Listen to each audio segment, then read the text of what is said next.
Chapter 4 Sunday Night.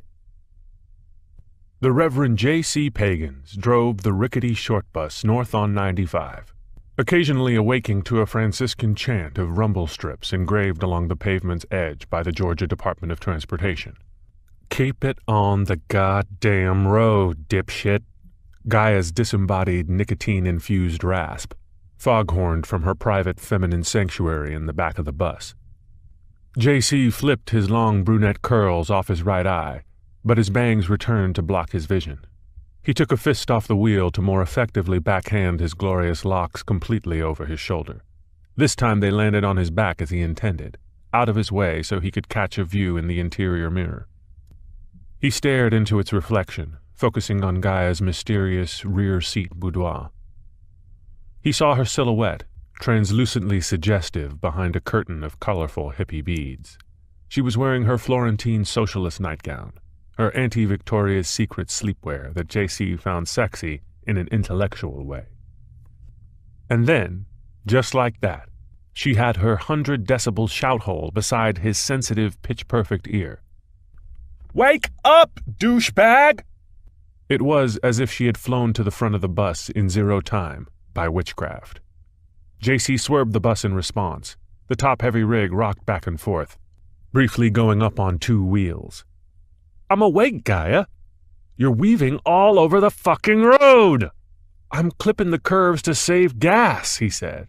"We're down to 1/8 of the tank and we got 3 more hours to go." Gaia heaved a melodramatic sigh and applied a butane flame to the tip of a Virginia Slim. J.C. told himself it was just a lover's spat. The stress of the tour, financial issues, premenstrual syndrome. He whispered a little prayer to his personal Jesus, the one who stared back at him from the dashboard. Gaia gazed at the dark, deciduous silhouettes lining the interstate, like hungry ghouls. "Look at this. We're out in the middle of fuckville nowhere, goddamn Georgia hillbilly land," she said. "In the middle of the goddamn night, when any sane person is home asleep in bed." "Well, what do you want to do, Gaia?" he asked. "What's the alternative? We got a tour, baby. The show must go on." Gaia's celestial blonde braids, a halo draped round the fair symmetry of her obstinance, reminded J.C. of the innocent, faithful, angelic girl he had married. She was Eve to his Adam, his obedient, God-sent companion. He had never mourned his rib one single bit. "I wish I had a fucking skill. Any fucking skill other than beating a goddamn electric drum kit to tweens at some goddamn evangelical house of superstition, while you drop to your knees on their plywood stage and air fuck them like a pervert." "Look," J.C. said, turning toward her with an angry stare that inappropriately landed on the outline of one of her persistently erect nipples. "This next gig is a big one for us, all right? If we can get there, we'll sell 20 or 25 CDs, maybe more. And if we run out of gas?" One of her hands was white-knuckled around the old bus's vertical chrome safety rail. The other hand's index finger pointed to the sad-looking fuel gauge. "We'll stop in a town somewhere and play a little gig on the street like we used to, till we raise enough money to get us going again." "Jesus F. Christ, this lifestyle is bullshit," she exhaled. "Jesus wants me to love you," J.C. romantically crooned the opening lyrics to their signature song. "Jesus wants you to love me too," he sang to her with one hand on the wheel and the other performing the song's hand motions. "That song is gonna get us over the top, baby. Have faith." "You look like a goddamn pedophile when you sing that," she said. "If I see your hip suggesting you're fucking that jailbait one more time when we're on stage, I'm gonna shit-can your goddamn auto-tune right in the middle of it." "But honey, it's just an act," he said. "The kids love it. Everybody's doing it now." "From now on, everybody except us. You're too old for that shit, Johnny." The interior of the old bus exploded with disorienting bright blue strobes. "Doggone it," J.C. said. He looked in the side rear view and saw a cop behind them. He laid his hand on the dashboard Jesus. "Dear Lord, please help us get through this earthly test." "Oh, shut the fuck up. Quit yakketing at your plastic idol," Gaia said. "Have some goddamn self-respect for once." As J.C. negotiated the shoulder in unquestionable submission to the police, the old bus's brake linings grated metal on metal, crying for mercy like they were being crucified. When the bus finally screeched to a full stop, JC recalled a mental image of the front tires. Their tread was threadbare, pockmarked with a random array of beige fabric ovals peeking from underneath slick black rubber. JC suspected that a cracked exhaust manifold was to blame for his drowsiness, nausea, and pounding skull. With all their neglected equipment, plus his shitty driving, JC figured he could get more punishment from the state of Georgia than Jesus ever got from Pilate. The cop pulled behind them and slowed to a stop. The police car's disco lights were blinding. Its high beams winked back and forth, glaring through the interstate's airborne dust and their own filthy bus windows. A thin, authoritative silhouette emerged from the cop car, followed by the outline of a wobbly-legged dog. As the cop approached, JC's warriors watched his features materialize from the darkness. He was a handsome young African-American man under a regulation broad brim. His dog, however, looked like it should have been on Medicare. "Game faces, Gaia," JC said. "We gotta get out of this ticket or we're doomed." He demonstrated the expression he wanted her to adopt. He faced her, contorting his lips into an exaggerated friendly grin. The grin which displayed his two unusually underdeveloped upper incisors. His bunny teeth were tiny and pathetic, off-color and brittle. The enamel at their tips were ragged as a buck-tooth saw. "Don't you ever give me that shit-eating grin again," Gaia hissed. JC pursed his lips. His embarrassing physical flaw was an unfortunate remnant of his teen years, collateral damage from the battlefield of his parents' wickedly expensive divorce. Mr. and Mrs. Pagan's marriage had unexpectedly dissolved like rock salt around the lip of a margarita. As a result, the money that had been carefully saved for the lad's braces was instead blown on courtroom death matches between the couple's greedy lawyers. In the end, young Johnny was shuffled off to the care of his grandma, and his defective front teeth were neglected. Despite promises from both his parents, procrastination dictated that they were never destined to be cosmetically corrected. By the time he had graduated from high school, JC had become an expert in hiding his prominent physical flaw behind toothless lip-lock smiles, sullen silence, and strict abstinence from humor. That is what led him to the Lord. Needless to say, young Johnny was an outcast as a teen. He never played sports. Instead, he locked himself in his bedroom, put on headphones so he wouldn't disturb anyone, and plinked all 8 instruments that were programmed into the chip of his play-and-learn synth. All by himself, he improvised on that keyboard for hours, days, weeks, months, and years. When he was finally finished learning, a miracle occurred, giving him a sign. His drunken father, who had never given JC any gift worth a shit, showed up a week after JC's 17th birthday with a Radio Shack microphone that sported a huge black foam ball on the end. JC immediately knew it was perfect to hide his pair of secrets behind. In his last year of high school, when JC emerged from his chrysalis to let his freak flag fly, he took the stage in his senior talent show. Even though everyone in the audience knew he had horrid corn chompers, his teeth-hiding technique melded perfectly into the beatified persona he adopted. As long as his teeth were hidden, he was the spitting image of Da Vinci's uncle, the dude in the focal point of The Last Supper, the dude that everybody said was Jesus. "He's not going to give us a ticket. We're JC's warriors, right, Gaia?" JC spoke to her from behind his hand. "Get those goddamn teeth fixed, for fuck's sake!" The cop rapped on the driver's window with his big black flashlight. JC forced the bus's recalcitrant window open. He offered his grin-like leer while squinting at the officer's name badge. "Hello, Officer Nimrod. How are you this evening?" He could see the cop's uniform was dirty and wrinkled. It was an ill-fitting uniform, too fat around the belly for the cop's frame. The breast pocket was ripped. It was a red stain on the collar like blood. The cop's pants were cinched tight, with the belt a good foot longer than the cop's circumference. It hung down in front of his barn door like a lopsided donkey dick. The cop's brown forehead had an angry pink knot right in the center. Officer Nimrod blasted his bright flashlight into JC's eyes. It raked a high-contrast angle across his face, blinding him. "What the hell are you?" the cop's disembodied voice asked as his beam probed the interior of the bus. "You some sort of circus act?" "No, sir," JC said, brushing his brunette waves back over his shoulders. "We're JC's warriors, And shut up, the cop interrupted. Yes, sir, JC said. Gaia leaned over and stuck her blonde head out through the bus window. Officer, were we doing something wrong? What did I just say? The cop asked, shining his light directly into Gaia's eyes. I don't know.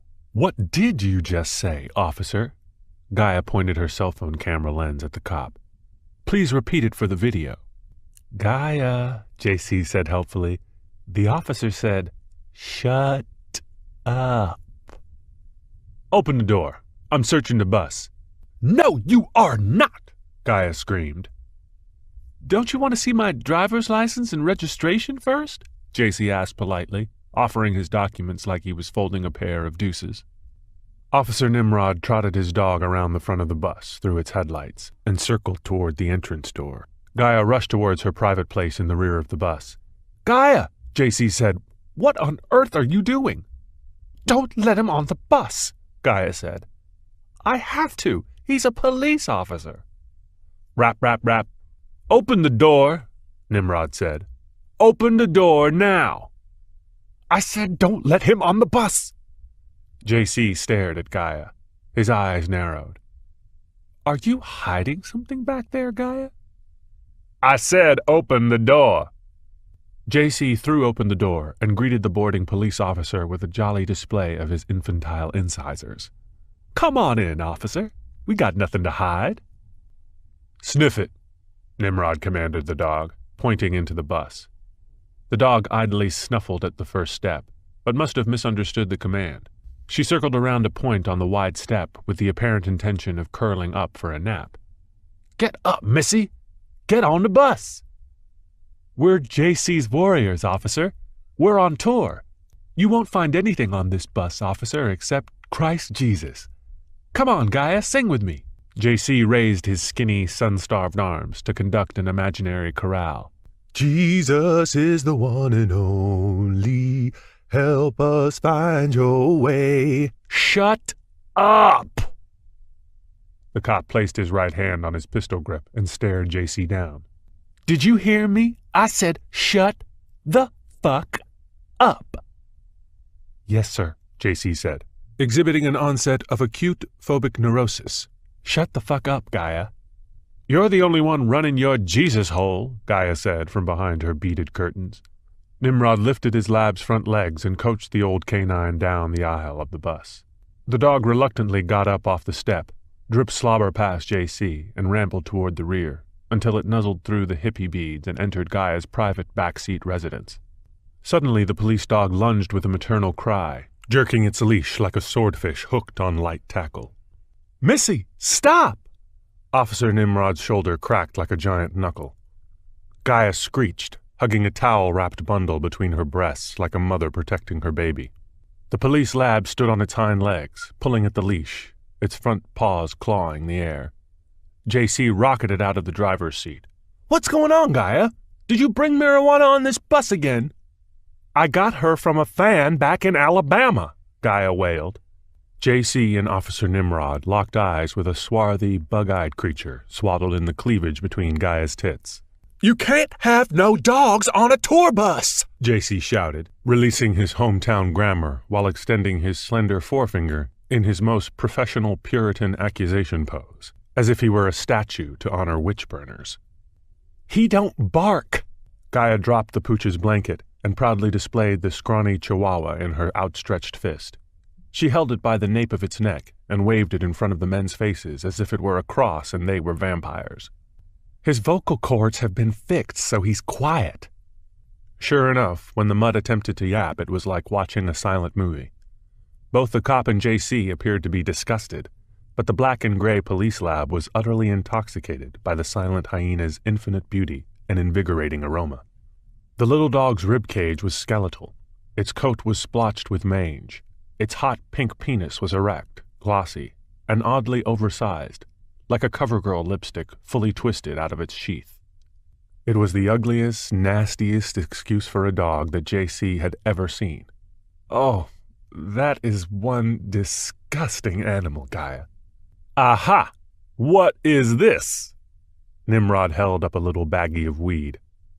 Suddenly they were silent, except for Gaia's hair-free friend, whose frenetic, wheezy, jaw-snapping convulsions morphed into a case of imminent regurgitation. The little bastard's head oscillated with punctuating belches. Its seizures slowed to an orgasmic climax. Finally, it spewed masticated ejaculate onto a bus seat, brown purina blended with foul, pungent Gorilla Glue bile. JC looked green and queasy. The cop ignored the sick dog, sternly displaying the baggie of weed to JC and Gaia in turn, using his flashlight for dramatic effect. "Jesus, is this yours?" JC peered at the cop with the humility of a biblical martyr. "No, sir, it does not belong to me." "Mary?" Nimrod spotlighted Gaia. "I wish it was mine," Gaia said. "I'll take it if you're giving it away." "It's nobody's on this bus, officer," said JC. "We're JC's warriors." "You accusing me of something?" the cop asked. "You accusing me of planting evidence?" "No, of course not, officer," came the bunny-tooth response. "Not at all." The Chihuahua silent barked a jealous warning at the police dog, who was surreptitiously cleaning up the little mutt's puke. "If neither of you confess," the cop said, "then I'll have to charge both of you with possession." JC's face drained. "Officer, we've got a show in a few hours." "I confess." Gaia's calm demeanor seemed to startle Officer Nimrod. "It's mine, officer. Take me in." She tossed her puking egghead onto the back seat and extended her feminine forearms toward the officer. It was a sensuous invitation, oily and fragrant with potions acquired from myriad Wiccans, hellbound Unitarians, and CVS. "I'm gonna have to radio this in," Officer Nimrod stuttered, as if he was making shit up. "I'm leaving my police dog here, so don't try nothing." He tied his canine to the seat, where it was still busy licking up the Chihuahua's puke. Then he scurried off the bus and trotted back toward his cop car. Once the cop was off the bus, JC proudly displayed his healthy carotids, leveling Jehovah's wrath at Gaia. "I cannot believe you violated our trust by bringing marijuana onto our tour bus," he preached. "I can see the headlines now. Christian rock band arrested for marijuana." He pantomimed a Times Square marquee in the air with his hands. "Oh, yeah, like JC's Warriors is going to make the news," Gaia replied. "Why don't you do like Officer Nimrod says, JC, and shut the fuck up?" "That mutt of yours is off this bus first thing tomorrow, or I'm having it sent to purgatory by the closest veterinarian." Gaia glared at the failed artist she had married. "You would never do such a thing," she said, "because you are a total pussy." She picked up the interspecies alien life form and smothered the infantile creature between her D and double D. They saw Nimrod eclipse the cop car's headlights and manually hoist his oversized pants back up onto his waist before sliding into the police cruiser's driver's seat. "How long have you had that dog hidden on the bus?" "Since Mobile, I told you," Gaia said, wiping a phony tear. "Remember? Our Lady of Great Graciousness and Guilt?" "I thought I smelled something." JC pushed through Gaia's bead curtain so he could peer out the back window at the cop car behind them. Gaia joined him. The two musicians saw a flicker of orange light inside the cop car, like the flame of a candle. "I wonder what he's doing," she said. "I don't know," JC said. "But here he comes." They watched as Officer Nimrod jumped from the cop car, sprinted along the side of the bus, and raced up the boarding steps, arriving out of breath. "We just got a report of an imminent terrorist attack on Christian rock bands," he exclaimed to the duo. "We gotta get out of here. Now! Start the bus!" Then he ran to the back window and peered outside. JC's Warriors exchanged confused glances. "All Christian rock bands?" Gaia asked. "Even us?" JC appeared bewildered. "We don't even have a hit," Gaia said. "Nothing at all on the radio. We can barely sell our CDs. Why would terrorists want to bother us?" "I've been ordered to ride with you for your protection," the cop said. "You," he shouted, pointing to JC. "Get this bus moving. Both of you give me your cell phones. Now." JC's Warriors were frozen in place. This did not seem right. "Cell phones, now! Move it, Jesus and Mary. Let's go." What about the marijuana? JC looked genuinely concerned for the fate of American justice. Fuck the weed, the cop was serious. This is terrorism. This is an NSA alert. Terrorists are targeting Christian rock bands and they've hacked into your cell phones. They're tracking you. Let's go. Move it. Gaia and JC exchanged a confused, suspicious glance. But then JC spied something out the back window. Blood drained from his face. He turned as white as an American standard urinal. He extended his index finger toward the rear window as if he had spotted the 4 horsemen of the apocalypse. Gaia had seen some shit, but she had never seen her husband so phenomenally terrified. Look! JC screamed 2 full octaves higher than a grade school tattletale. Here comes one now! Gaia's eyes followed the sightline of JC's trembling forefinger out the back window, where she saw, alternately illuminated by the intermittent blue strobes of Officer Nimrod's cruiser and the creamy glow of Earth's astral companion, a naked, bleeding zombie loping toward the bus, its arms waving, its head bald, a shock of its jet-black hair coated with blood, congealed diagonally across its face. I told you! There's a dozen of them out there just like that one, Nimrod said. It's a sleeper cell. Let's go! The police officer's command energized JC into full flight mode. He hopped into the driver's seat like a fighter pilot. He twisted the starter key hard and popped his palm on the emergency brake release button like a Jeopardy contestant. The old school bus cut a huge, greasy fart, expelled its nasty gas from the bowels of its brake system, and then rolled backward until it crumpled the hood of the cop car behind them. Go! Go! The cop shouted. The elderly lab jumped up onto the back seat and stood on her hind legs, putting her front paws on the rear window. She growled at the sight of the approaching monster. JC pumped the clutch, but the gears only clawed at each other inside the transmission without catching. The engine was racing, but the bus was dead. I can't get it in gear! You drive! Officer Nimrod shouted, pointing at Gaia. Move, goddammit! Gaia shouted. She grabbed JC's preacher shirt and dragged him out of the driver's seat, popping the buttons off it from crotch to collar. He fell into the aisle floor, threw a panicked look over his shoulder, and squealed. He's almost here! Gaia jumped into the driver's seat, coaxed the clutch to disengage, and managed to slip the tranny into gear just as the naked, bleeding wraith clambered over top of the police cruiser, leaped onto the bus's rear bumper, and got a solid grip on the emergency escape hatch handle on the back of the bus. Drive! Officer Nimrod shouted, preparing himself for a fight. Go! Go! Go! JC screamed. The chihuahua chased its tail, silently barking. The zombie clawed at the emergency door latch. Gaia revved the engine to maximum RPMs and popped the clutch. The bus's nose reared up like a stallion. The ass end of the bus scraped across the cruiser's hood with an agonizing metallic screech. The police canine took a stand in the aisle alongside Officer Nimrod, growling. The living dead attacker jimmied the hatch handle and flung the emergency escape door open. The brown cop steeled himself, fondling the grip of his pistol like he was making a decision. Then he threw his pistol into the nether regions of the bus's guts, way back underneath the homemade plywood bunks, and crouched in preparation for hand-to-hand combat. He's getting in! JC screamed like a girl.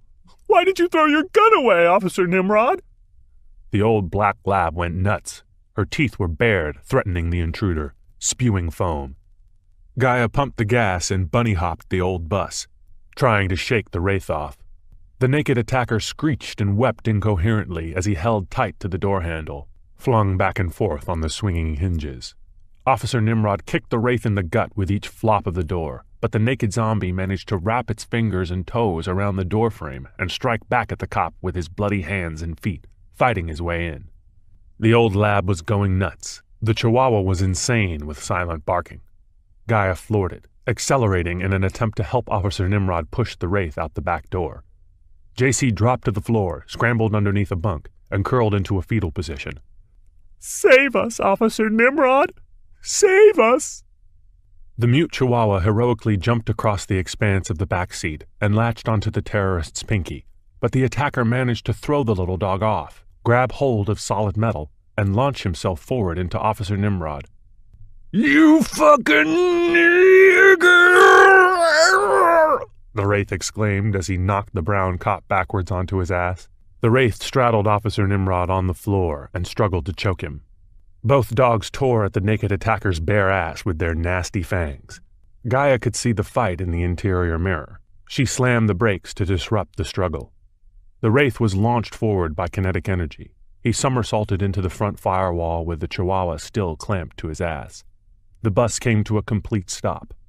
The Wraith jumped back onto his feet, tore the snapping Chihuahua off his ass, and threw the silent mutt into the bus's stairwell.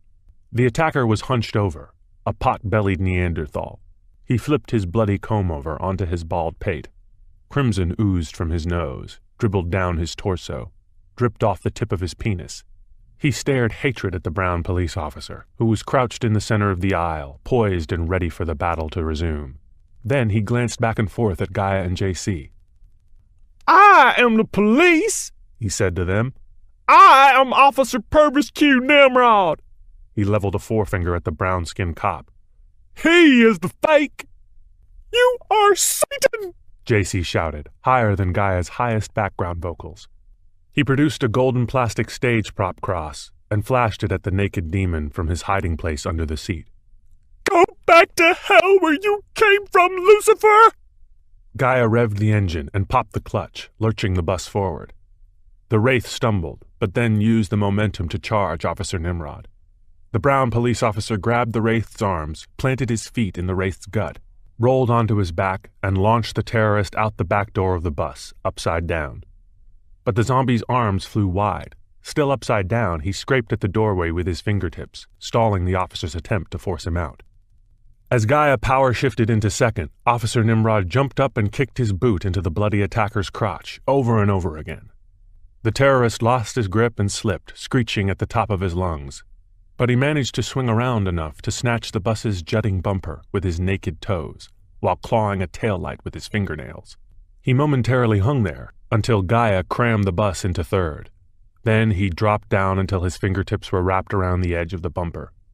As his toes scraped the gravel, he tried to run, but the bus dragged him too fast to keep up. His feet plowed the sharp gravel of the breakdown lane. A huge cloud of filth shotgunned from the tailpipe, straight into his gut. Gaia power-pumped the gas pedal again. The bleeding Wraith, blackened with soot, lost his grip, but managed to stumble a few steps before falling dick first into the gravel. Gaia floored it and shifted up through the gears as the bus gained speed, putting distance between them and the foiled attacker. She stared out the rear window through the mirror. JC crawled up onto his knees and peeked out the back. The brown officer wiped condensation off the rear window pane. As they watched, the dust cloud surrounding the terrorist became backlit by a mysterious flickering light growing in the background. A golden glow expanded from the interior of the police cruiser in the distance. The police car suddenly erupted into orange flames that engulfed the entire vehicle. The light from the fire illuminated the crawling terrorist, backlighting him with a coronal outline. When it was clear that they had escaped, JC clamped his hands together, dropped to his knees, and wept. "Praise Jesus," he said between sobs. He noticed the police officer's pistol stuck deep in a dark crevice. He laid down, stretched across the floor, pinched its handle as if it were a dead rat, and extracted it. He offered the gun to the officer. "Officer Nimrod, we owe you our lives." The cop holstered his pistol, slammed the emergency door shut, and stood up in the back. "Aye, listen up," he said. "I'm assigned to ride with this band for your own protection.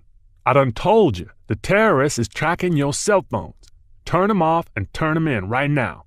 He held his palm open to receive their electronics. JC enthusiastically gave birth to an iPhone from the reluctant lips of the front pocket of his skin-tight black jeans. And Gaia, still driving like the Indy 500, produced her droid from the depths of her flowing Earth Mother pajamas like a New York magician. The two musicians gratefully handed their cell phones to the handsome young African-American police officer with the buckwheat dread spikes, the tooth made of gold, and the giant diamond earring. Chapter 5. Court. Earl Finkter had it down to a science. He stood in front of his bathroom mirror and pinned Old Glory through the fabric of his lapel, directly over the curve of his hardened aorta. He pierced a gold Latin cross immediately beside it. It was an old earring he had picked up at a yard sale and repurposed as a pious prop. He practiced drawing his little 2-shot Derringer from his vest pocket where he always kept it, threatening his own reflection at gunpoint. Careful to replace the little pistol inside the pocket at an angle where it could be produced in response to the slightest trespass. Whenever he wheeled his client into the courtroom, he wanted everyone to know she was fucked up bad, due to the actions or neglect of the defendants. To that end, a week earlier, he had given Dixie Clippens a couple of $100 so she could get her hair dyed to its natural gray, get an Uber ride to shoplift some liquor, purchase some pay-per-view, and lay in a stock of meth. Not much meth, just a little. Just enough to do the job, and that's it. For the 3 days leading up to this court appearance, Dixie sat awake in front of the boob tube, snorted hillbilly heroin, and remained indifferent to all nutritional sustenance, except Aristocrat and frozen OJ. Finker pushed his crippled client down the courthouse hallway, making sure to steer the wheelchair so as to nick the ankle bones of any hot or ugly lawyer bitches who got in the way. He was amused by one of the hot ones when she had the audacity to challenge ADA by screwing up her face, whining an "ow," and fondling the new laceration through the sudden run in her legs. When Finker made an audible racket wheeling Dixie into courtroom 346B, the judge, an old white man as fate would have it, frowned over the top of his spectacles. "I'm sorry, Your Honor, I had to take Mrs. O'Connor to use the ladies' room," Finker said. He portrayed a wise, down-home Christian attorney, fair, Franciscan, fat. Since the crippled woman was represented by a lawyer, the judge's initial irritation turned to genuine human concern. After all, this trembling, gray-haired client could be someone's beloved mother. The judge gave a dismissive wave of his ballpoint to grant the court's forgiveness for the noisy intrusion. Upon seeing the horrid condition of Dixie Clippens in her wheelchair, the defense team huddled. The lawyer with the shiniest loafers popped his head up from the attorney's nest like a baby bird. He locked eyes with Finker and nodded his head. Finker knew this signified negotiations. He also knew this guy was a fag. "Your Honor, may we have 10 minutes in the conference room with the plaintiff's counsel?" the defense's homo lisped. "I believe we may be able to reach a settlement." Finker knew there wouldn't be a decent offer at this stage of the game, but he made a dramatic demonstration of whispering into his fake client's ear before heading back to the conference room. As he sashayed out of the courtroom, Finker's armpits began weeping. He hated his armpits, goddamn traitors to the cause. They gushed every time he got anxious. He had tried everything, risking early-onset Alzheimer's with aluminum-laden antiperspirant, pasting self-adhesive sanitary napkins under his arms, even applying new-age liquid colloidal silver into his pits with a paintbrush. Once, he swallowed 2 tablespoons of bona fide snake oil procured from a hippie co-op. Nothing worked. The antiperspirant turned to napalm in his armpits. The pussy pads leaked, stunk, and grabbed everything with their sticky parts, not only his fingers, but also his underarm hair and delicate nipples. The colloidal silver left permanent light blue stains under his arms like ugly birthmarks that would never go away. The snake oil gave him the shits. It seemed that the only solution to this nagging problem, a solution that Finker had never attempted, was doing the grunt work necessary to finish a couple more years of law school, pass a bar exam, and acquire an actual license to hang a legitimate shingle within the legal profession. A sweat flood of biblical proportions invaded his starch-white shirt. It became an animated cotton map of Sherman's brutal advance through the South. It was the worst case of perspiration in his entire career. If anyone in the courtroom knew how to read sweat like it was Braille, judge, juror, witness, reporter, bailiff, pedestrian, faggot, if any of them truly knew how to read the salty watermarks of an impostor, a fraud, a huckster, then Earl Finker had himself a situation. It had begun innocently enough. Finker had been studying law in night school, and the poor hussy he had been banging was being taken to the cleaners by her husband. When she wrapped her pair of prize-fighters around Earl Finker's cock, she helped convince him of his unflagging heterosexuality, despite occasional unusual urges that tempted him in confusing directions Jesus would not approve of. Finker saw that the cheating whore's husband was launching a 3-pronged legal attack. direct to her capillaries, which was appropriate since this poor near-albino tramp appeared to have no jugular. As he ingested the legal argument contained in her paperwork, he recognized that a trifecta of logic, Latin, and oratory would be required to win her case. But by appearing pro se, the lady would be short 2 of the 3 necessary skills. She would never be given the opportunity to demonstrate her special style of oral persuasion on either the prosecutor or the judge, so she was destined to lose her case. The hearing was the following morning. Fincter agreed to accompany her for moral support. "But that's all," he said. "I'm not a lawyer. Yet," he told her. She found him in the courthouse parking lot before her case. She slipped into the passenger seat of his Taurus, unzipped his fly, and gave him a half blowjob as cops walked past the car without noticing. "I'll finish this up right after court," she promised, pinching the soft underbelly of Fincter's cock between 2 zipper teeth as she tried to close his fly. Despite the injury, the half blowjob was convincing enough that Fincter found himself addressing the judge as her attorney, under an assumed name, of course, and throwing enough legal bullshit around that no one seemed the wiser. He never got the second half of that blowjob, because the judge completely misunderstood the entire situation. Through some quirk of state law concerning courtroom etiquette, he sentenced Fincter's hysterical client to 17 days in the hokey. Unfortunately, Fincter learned, 17 days isn't enough time to qualify for a conjugal visit. But the excitement and the drama of the courtroom was so alluring, Fincter soon turned his minor act of empathy toward the woman he'd been banging into a lucrative career. A career which he told himself actually saved human lives, by gently encouraging the big 3 automobile manufacturers, through a series of routine insurance settlements, to briefly consider enhancing the safety of their products.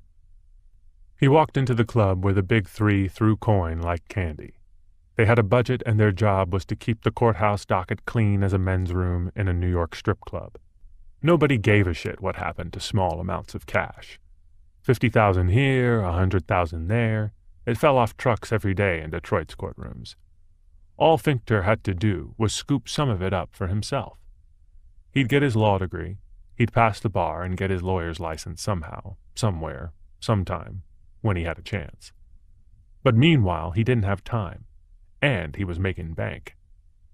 A Haitian breeze blew through Fincter's mind as the defendant's gay lawyer laid a settlement agreement on the conference room table. The stucco Caribbean villa overlooking his sailing paradise fluttered like a butterfly in his mind, just out of reach. The sun, the sand, the catamaran, and the sexy, affordable island boys beckoned from the wide movie screen of his imagination.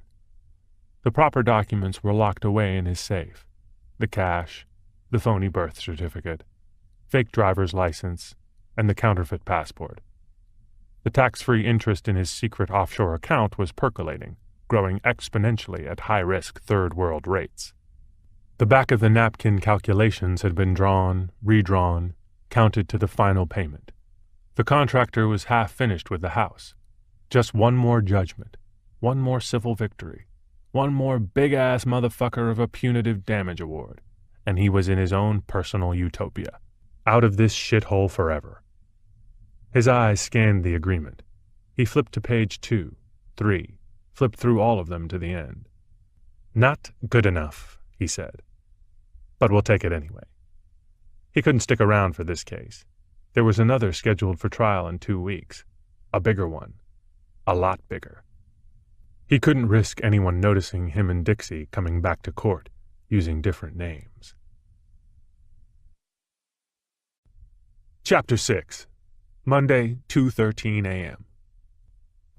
Shannon County Police Chief Red Dingledine was awakened by a distant sound. It was the irregular pulse of erratic combustion, and it was getting louder.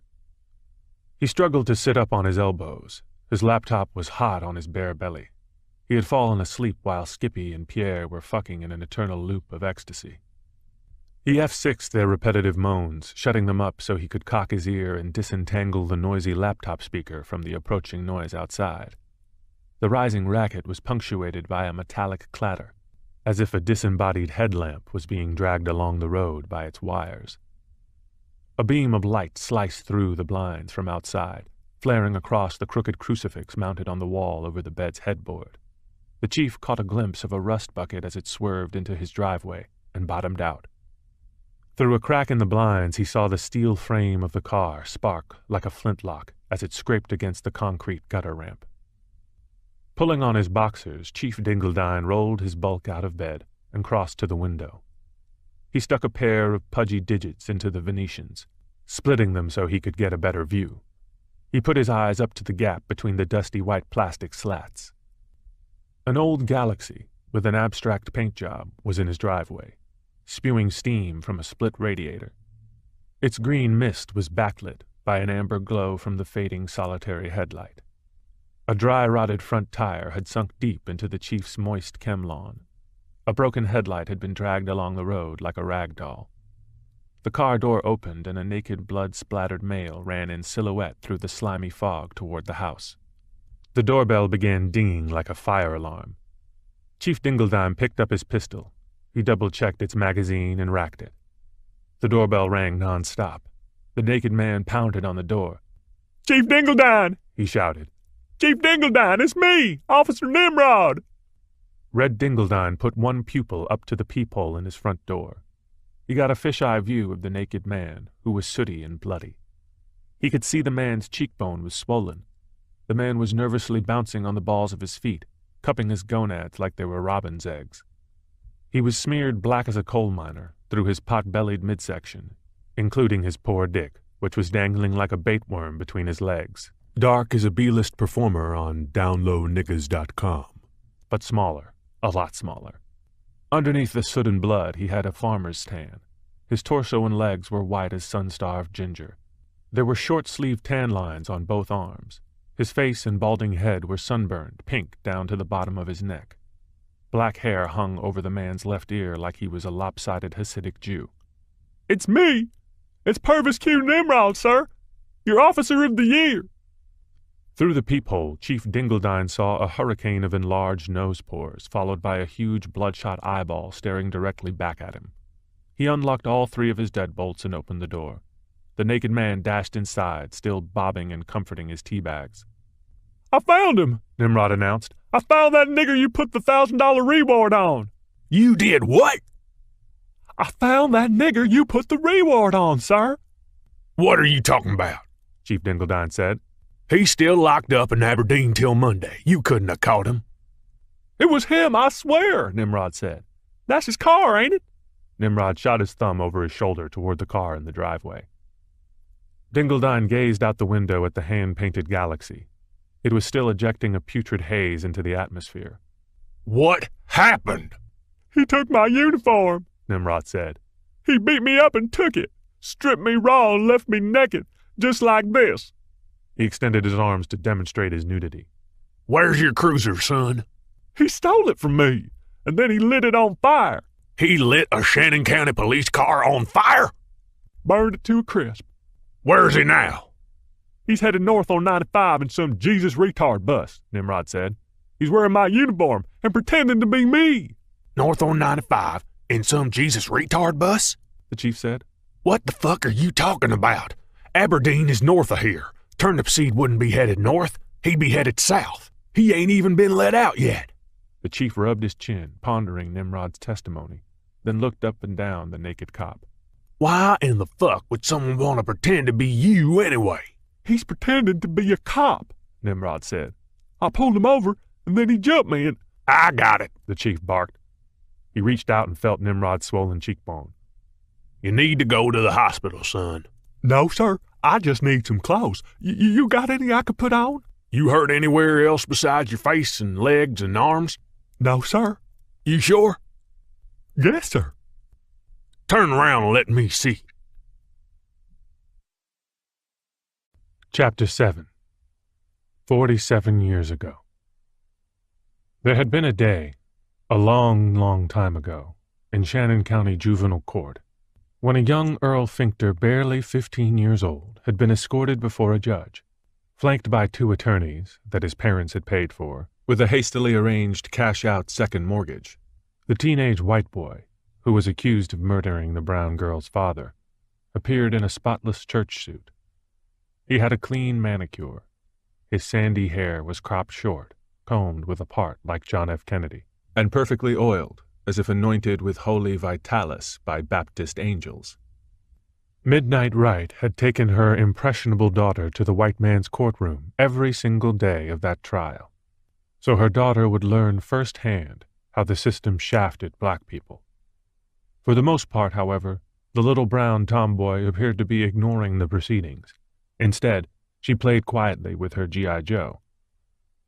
The defense attorney seemed unnerved by the presence of such a sympathetic, semi-family portrait, even though they were only Negroes.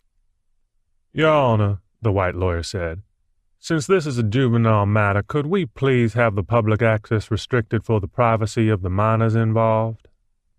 "Counselor, you know they are the victim's family," the white judge said. "Yes, Your Honor, but—" And the well-paid white lawyer waved his hand like a used car salesman toward the black widow and her semi-orphan daughter, as if no words were necessary to make his white-privileged point. "They are the victim's family. They can remain in the courtroom if they want." Throughout the trial, the Caucasian-colored plastic soldier, with the six-pack chest and genderless undercarriage, engaged in a variety of dangerous imaginary excursions for the benefit of good over evil. It crawled under seats. It climbed over the shoulders of strangers. It peeked at the judge, the prosecutor, and the accused. The boy stumbled, trembling as he stepped into the witness stand. The prosecutor stepped forward to ask the number one question on everyone's mind. "Young man, did you shoot Officer Wright?" With fear in his eyes, the boy shot a glance at his attorney. The white man nodded ever so slightly at the boy. It was a nearly imperceptible movement, born of a backroom deal. The boy gulped. "Yes, sir, I shot him," he said. "But I had to. He was beating me up." "Objection, Your Honor." "Overruled." "We was just fishing, and Officer Wright just up and started beating us up," the boy choked between sobs. For the first time in the trial, the little brown girl stopped playing with her action figure and stared at the boy on the witness stand. Even at her young age, she considered the boy's emotional testimony to be suspiciously overacted. She looked back over her shoulder and gazed at her mother's dark face, trying to read from Midnight Wright's expression whether she was buying this bullshit or not. She wasn't. The little girl then looked around at all the white people to see if they were buying it. Yep, they were. "I guess he was doing it just because we is white or something," she heard the boy tell the court. The prosecutor had shown everyone in the courtroom, including the little girl and her G.I. Joe, how gunpowder residue had been discovered all over the boy's body, even in his downy adolescent pubic hair. Neither the girl nor her G.I. Joe ever figured out how the boy came to be naked enough to get powder on his gonads when he pulled the trigger, and why the old white judge acted as if that didn't matter, and why nobody asked how that could happen. "And when his gun fell out his holster, I had to pick it up and shoot him." The boy's eyes were shifty as he lied to the court. "It was self-defense. He was beating the hell out of me and Red with his stick. He was going crazy. He was going to kill us. He wouldn't stop." The little girl learned from the prosecutor that the ballistics test showed the gun that shot her daddy was the police chief's own gun, and that her daddy's gun was somehow sitting somewhere back at the station house, and how that was explained either as a theft by the black cop or like it happened all the time that cops got their guns mixed up. Like the girl's daddy just picked up the chief's custom pearl handle one day and mistook it for his own blue steel standard issue. She wondered which story the white folks really believed. And even though she appeared to be quietly playing with her doll from that point on, she was actually listening intently. She figured out that Earl Finkter was Red Dingledine's best friend, and she came to realize that Red Dingledine was the town's police chief's son. During the breaks, young Gail learned from her mother how nobody gave a shit if the facts didn't fit together, because the ones doing the deciding were all crackers. Cops, judge, prosecutor, defense. And her dead daddy was just a nigger. Midnight Wright clapped a hand over her daughter's eyes as a Kodachrome slideshow of her father's fatal disfigurement was projected onto a sky-bright screen, The girl peeked through her mother's fingers at the slides, which were animated on the screen by the rippling breeze of a nearby air conditioner vent.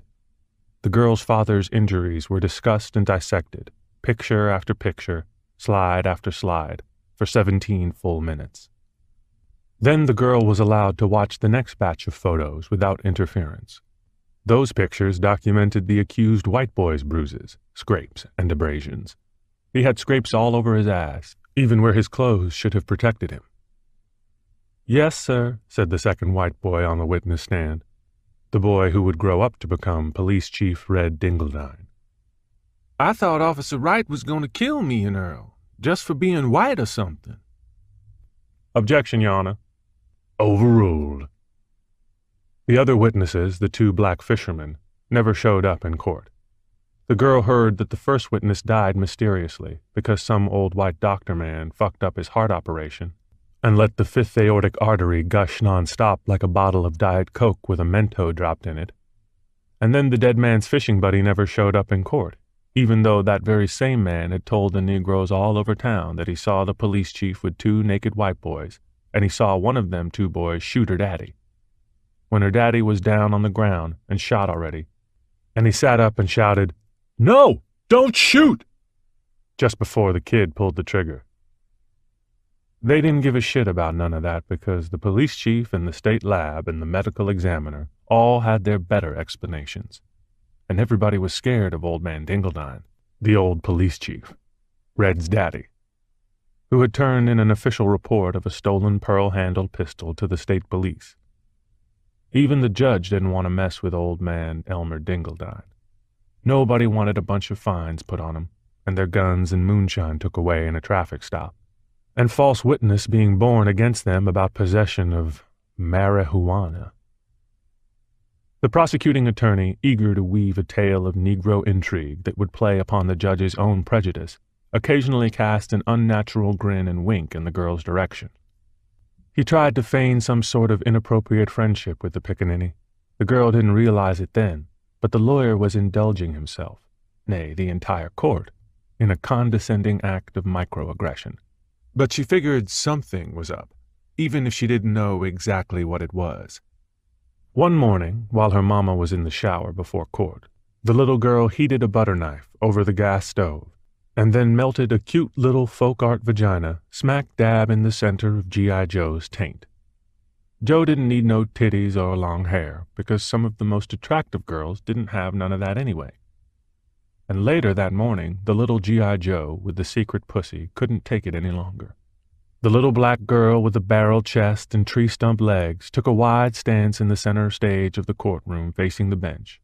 Then Miss G.I. Joe interrupted the court proceedings when she aimed her half-inch Colt .45 at the old white judge and graphically fired 17 imaginary shots, with full child audio directly into his face, with feeling, genuine feeling. It was a hell of a lot of emotional bullets.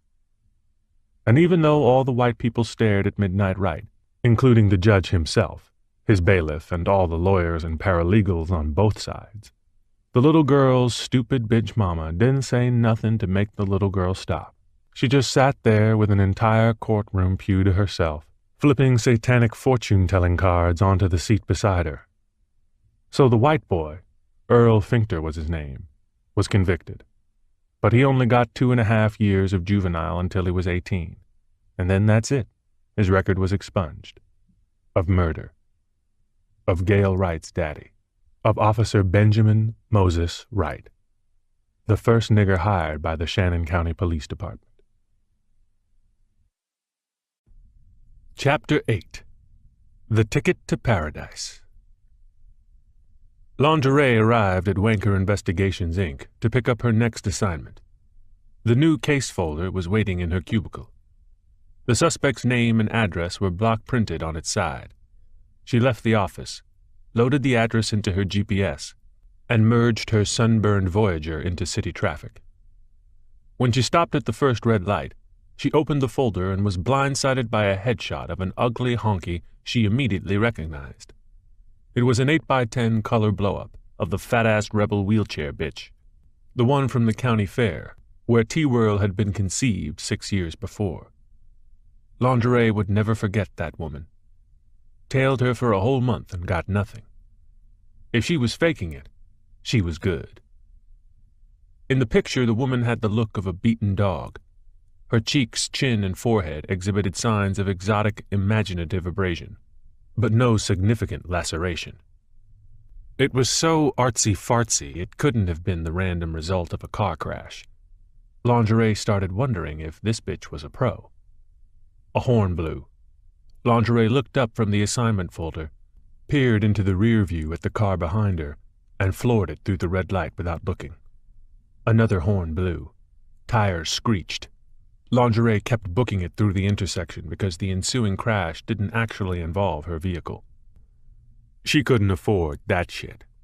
Lingerie had been busting her hump for wanker investigations for 9 solid years, without a vacation.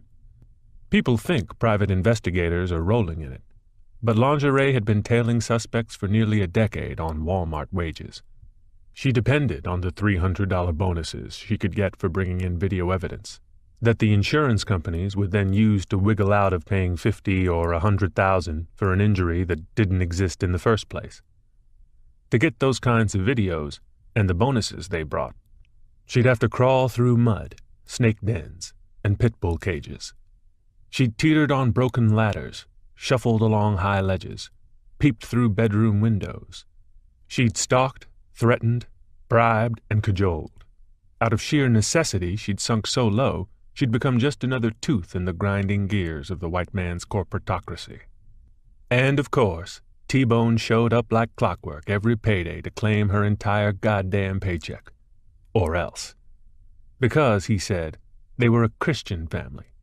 He was the head of the goddamn family, and he would decide how the goddamn money was spent. That's why they were always 2 months behind on rent, always a week behind the gas company's shut-off man, and always drinking Sunny Delight. Because T-Bone was always living on a promise and fucking around on a prayer. Even with all the overtime, Lingerie was barely providing for her daughter. God, how she hated leaving T-Whirl alone with that man. In a few short years, her little girl would be sprouting breasts, and who knows what would happen when T-Bone noticed that. She couldn't let this situation last long. At the next red light, she squeaked to an abrupt stop and ducked her head back into the file. The rebel flag bitch had changed her name. This time she was Mabel Carpenter, 62 years old. The insurance report said she had been rear-ended by a truck. Hurt back, same as last time. The police report said some 18-wheeler played Miss Carpenter's decrepit station wagon like an accordion. They said if it wasn't for the 17 worn-out tires surrounding Miss Carpenter, she'd be flat-out dead. Same as last time. The truck driver said Miss Carpenter swerved in front of him and slammed on the brakes. Same as last time. Miss Carpenter said it was a lucky coincidence she was on her way to the dump with those tires when she was struck by the 18-wheeler. Same as last time. The police officer wrote the truck driver a ticket for following too close. Miss Carpenter got an attorney and sued. The insurance company ain't paying shit if they can help it. Same as last time, same as last time, same as last time. They hired Wanker to handle it. Same as last time. They gave Lingerie the case. Same as last time. Lingerie knew this bitch must be making thousands on these scams, if not more. The light turned green, and Lingerie busted it off the line. She put the minivan on autopilot and descended into deep concentration. Over the years, she'd seen an endless river of amateur insurance fraud.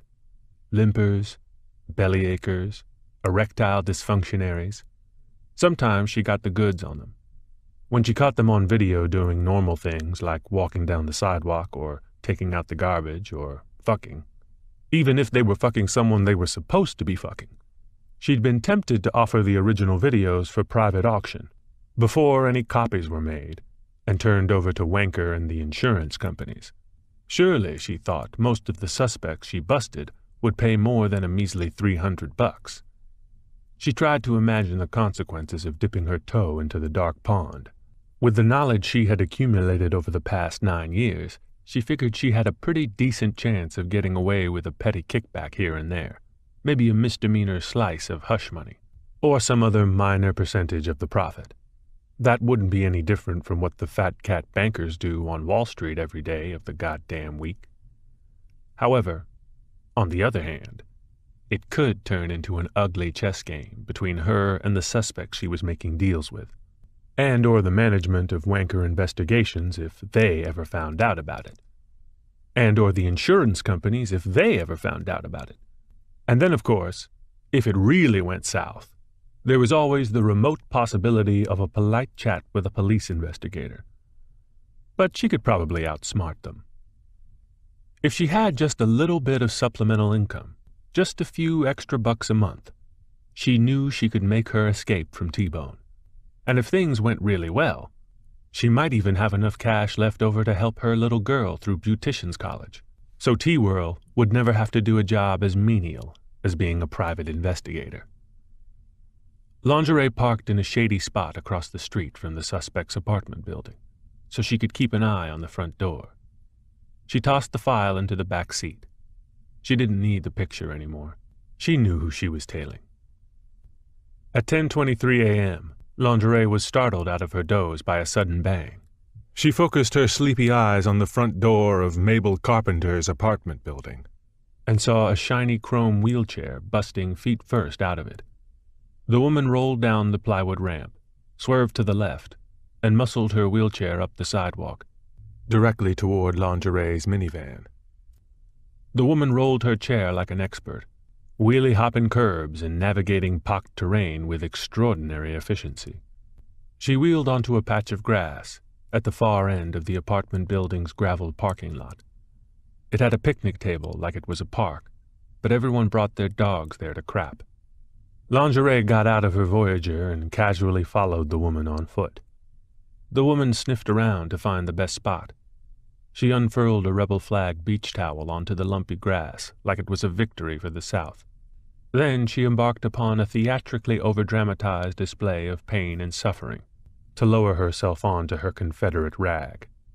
Lingerie leaned against the park's perimeter fence and opened her banking app to check her account balance. She did it just to look busy.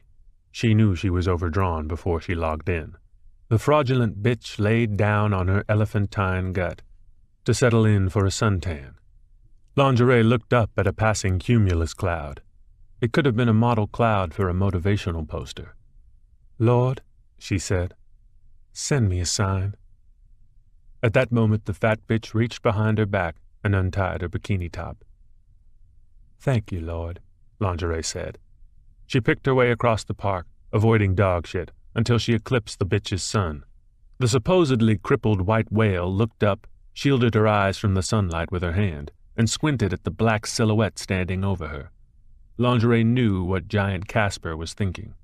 What the fuck was some stupid nigger bitch doing standing in my goddamn sun? "Nice day for a suntan," Lingerie said, accenting her greeting with a curt urban smile. The woman gave a narrowing glare in return. "What the fuck do you want?" Lingerie fired up a parliament she'd bogarted from T-Bone earlier that day. Normally she didn't smoke, especially menthol, but this was a special occasion. She swallowed the first puff sideways and stifled a cough. She pulled out her smartphone and started recording video. She leaned over and touched the lit cigarette ember to a sensitive spot on the woman's soft underbelly. The huge white whale immediately jumped to her feet and crouched in a fighting stance. All she had on was a rebel flag bikini bottom. Her breasts hung low. Her entire torso was covered with ugly tattoos. She looked directly at Lingerie's hand, which was outstretched, pointing the lens of a smartphone directly at her. "You bitch," the fat white woman murmured. "You fucking bitch." She began performing an all-blacks haka, creeping forward, planting one hog leg in front of the other, her fury focused on the skinny black woman who was videotaping her. "I'll take $1,000, Lingerie shouted, backpedaling to keep out of range of the advancing titties. "Right now, I'll erase it for $1,000. "Give me that phone," the gargantuan blubber woman roared. "All right, $500 and I'll give you the whole phone." "I ain't giving you nothing, you goddamn nigger bitch." Lingerie fled toward her minivan. Fatty Reb was surprisingly fleet of foot. She bounded in pursuit of Lingerie, her tits orbiting in opposing directions. Give me that goddamn phone, you fucking bitch!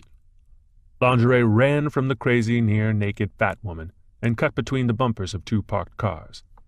The fat white woman chased her through the gap. Lingerie ran across the street, dodging a horn-blaring Ram and a screeching Audi. She turned and fled as fast as she could through the urban clutter. No matter how fast she ran, no matter how many corners she took or obstacles she dashed behind, the slap of thighs gained ground behind her. The topless, jumbo-titted redneck woman raced with surprising alacrity until she got close enough to throw a roundhouse into the hoop dangling from Lingerie's right ear. The punch sent Lingerie into a ground roll.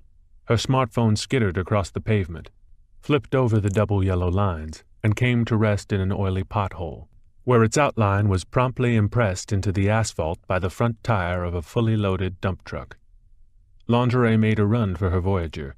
The rebel flag bitch continued the chase until they were scampering back and forth around the minivan in a Mexican standoff. Passing vehicles tooted horns, and construction workers catcalled. Then the rebel flag bitch stopped. Lingerie leaned over, putting her hands on her knees to catch her breath. The two women were on opposite sides of the minivan, but they could see each other through the windows. The topless hillbilly woman leveled her finger at Lingerie. I'm gonna fucking kill you if you ever try anything like that again, she said. Then she dashed into the middle of the street between cars, picked up Lingerie's crushed smartphone, and walked away towards her wheelchair like nothing had happened. Lingerie used her remote to unlock her minivan. She opened up the tailgate, jumped inside, slammed it shut behind her, and locked the doors with the other button on her remote. She crawled over and around the rear bench seats. She sat in the driver's seat and tried to insert the minivan's key into the ignition, but her hand was shaking so much she couldn't hit the slot. And then, jumbo naked tits filled the driver's window. She was back. She pounded her fists, threatening to spiderweb the glass. Don't you never fuck with Dixie Clippers, bitch! The enraged bullwoman strutted around the perimeter of the Voyager, pulling at all the door handles one by one. When she confirmed they were all locked, she emitted a klaxon of inhuman rage and shook the minivan by its front bumper, until Lingerie thought the woman was going to flip it over. Lingerie leaned on the horn. She managed to jam the key into the ignition. She started the car and raced the engine to an extreme RPM. She put it in D before it had spooled down and tore out of the parallel spot, playing a minor game of bumper cars with the Prius that was parked in front of her. She looked in the rear view as she pulled into traffic. The rebel flag bitch had been knocked on her ass by the Voyager, but she was standing up now, her tits swinging, alternately jabbing both of her middle fingers high in the air as a fond farewell. Lingerie blended into traffic and focused on settling her nerves. She descended into thought, and visions began dancing in her mind. Visions of a profane final sayonara to Wanker Investigations, Inc., and that goddamn sexist Don fucking Wanker. Forever and ever, amen. Visions of trading her shitty Voyager for a brand new Hummer. Visions of her rat-ass apartment upgraded to a suburban mansion surrounded by perplexed white people.